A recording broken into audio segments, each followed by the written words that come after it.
அஸ்ஸலாமு அலைக்கும். வலைக்கும் அஸ்ஸலாம். பிறந்த நாள் அன்னைக்கு நோன்பு வச்சாங்கன்னு சொல்றீங்க. அப்ப நம்ம பிறந்த நாள் வந்தா நம்ம நோன்பு வைக்கலாமா?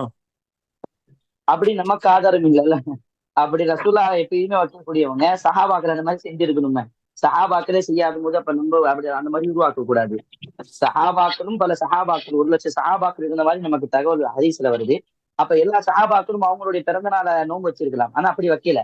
மாறாக ரசூலுல்லாஹுடைய பிறந்த நாளுக்கு தான் முக்கியத்துவம் கொடுத்து அந்த பிறந்த நாள் அந்த வாரம் வாரம் அந்த திங்கட்கிழமை நோன்பு வச்சாங்க. அதான் நம்ம செய்யணும். நம்மளுடைய பிறந்த நாளுக்கு நாம அதிகமா கஷ்டப்படணும். நம்ம கஷ்டப்படணும் மீன்ஸ் நம்ம அதிகமா வருத்தப்படணும். ஏன்னா நம்மளுடைய மௌத்துடைய நாம நெருங்கி விட்டோம். அந்த அடிப்படையில நிறைய நன்மைகள் சதகாக்கள் செய்யும். நோன்பு வைக்கிறது நன்மைகள் ஏற்றுக்கொள்ளப்படும். அதுக்குதான் சிறப்பு. ஆனா சதக்கா தான் அதுக்கு மிக சிறந்த ஒரு தீர்வாக இருக்கும். அப்ப சதக்கா செய்யலாம் இன்ஷா அல்லாஹ்.